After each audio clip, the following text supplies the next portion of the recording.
ustedes por estar esta mañana. Lo que preparé para platicar con ustedes es algo que me apasiona, porque creo que ese es el principio que tenemos que tener los docentes, que nos apasione para poder transmitir ese conocimiento. Quisiera hablarles sobre educación y literatura.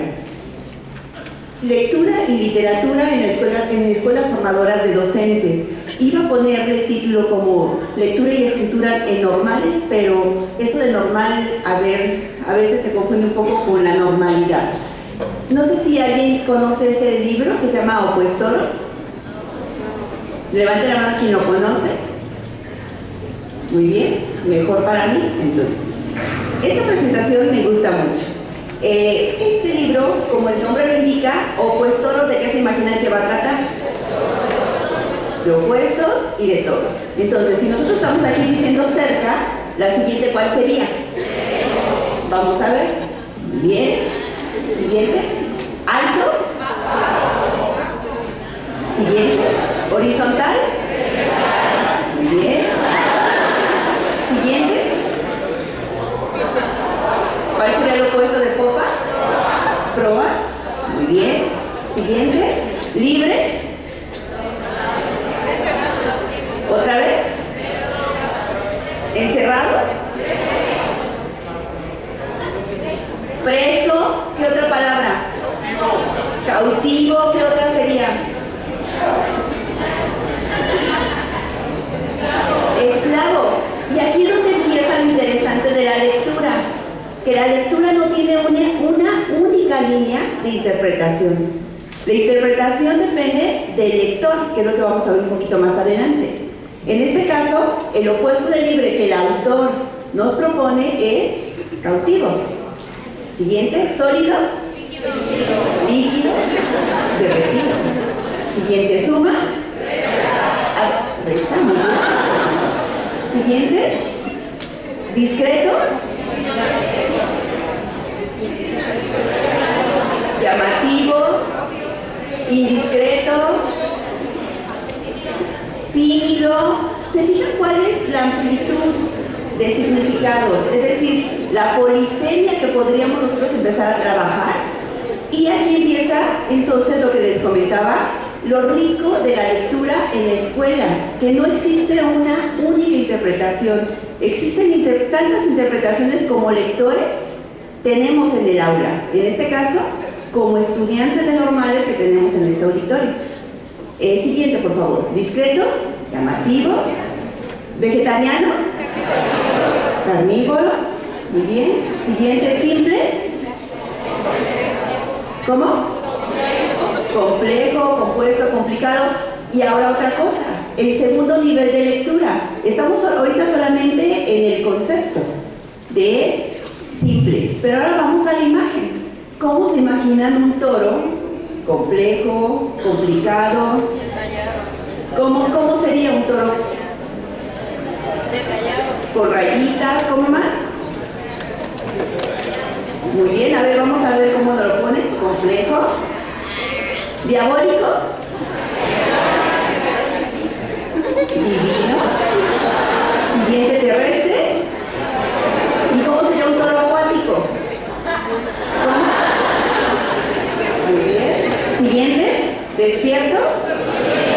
Dormido. Siguiente, rural. Ay, bueno, urbano. Bueno, ya vimos el urbano. Siguiente, por favor. Realista. Espera un poquito. ¿Cómo? Surrealista. Abstracto. Imaginativo. ¿Y se fijan cómo un concepto nos lleva a diferentes significados en el opuesto? Pero también lo interesante aquí es la lectura de las imágenes, que es una doble lectura de la cual vamos a hablar, que es muy importante, tanto en la formación de docentes, o la formación de lectores en general, como en la formación literaria en las escuelas primarias. Siguiente, por favor. Surrealista. Seguimos. Silencioso. Ruidoso. Siguiente. Roto.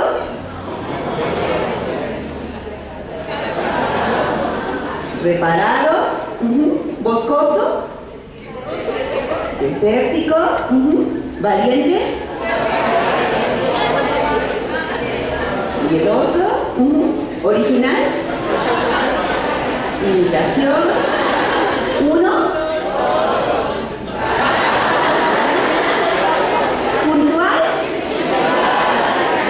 Y ahora, ¿cómo se imaginan un toro impuntual?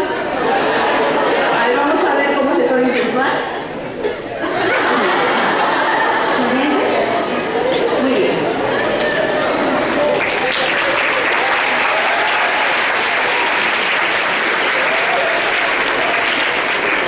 En México tenemos el mito de que no leemos.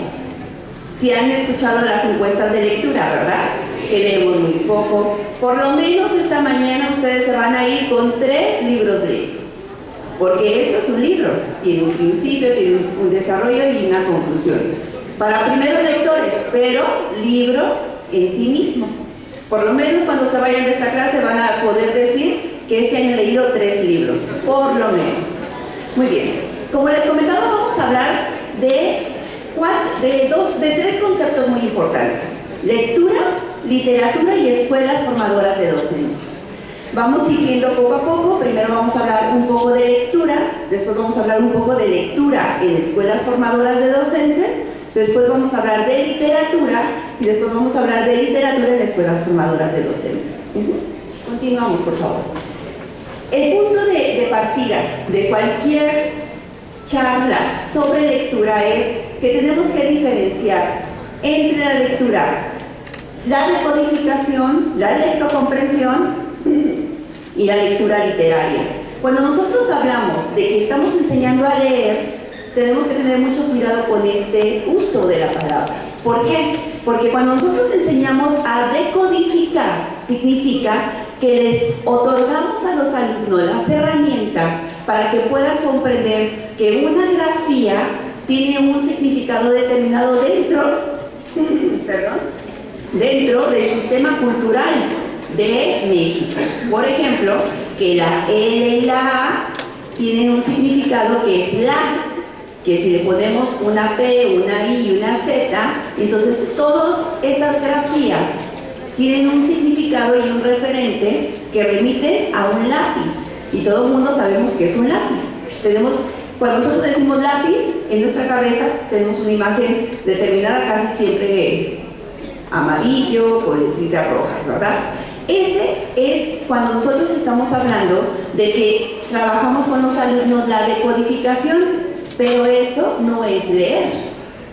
Eso, que nos quede bien claro, cuando se vayan ustedes a las escuelas, es otorgarle los elementos a los alumnos para que decodifiquen.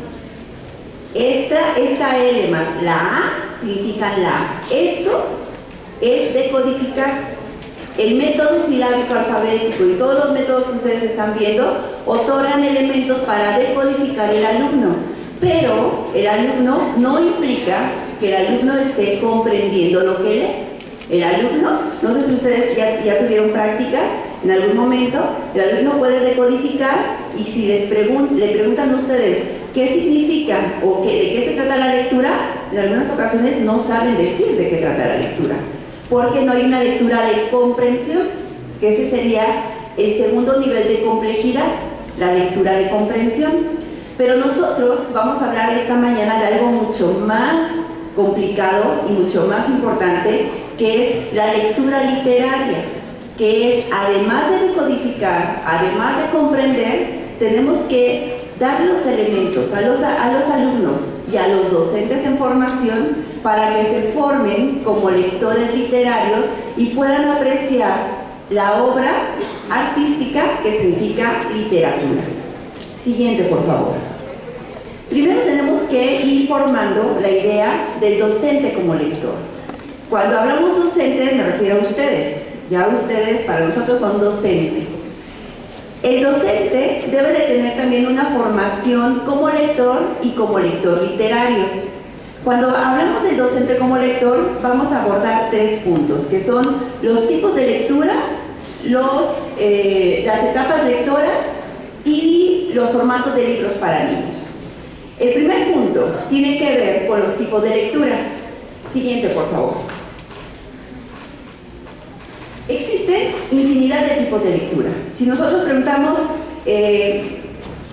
¿para qué lees? Bueno, puede ser lectura oral, lectura silenciosa, lectura superficial, lectura selectiva, lectura comprensiva, lectura reflexiva y crítica, lectura recreativa, lectura informativa y otras lecturas. ¿Por qué? Porque los seres humanos, al estar interactuando con cualquier portador textual, entiéndase libro u obra literaria, u obra artística, o estar interactuando en las redes, en Facebook, Twitter o lo que usen ahora en este momento, estamos interactuando con un código, decodificándolo, comprendiéndolo y estamos haciendo tipos de lectura.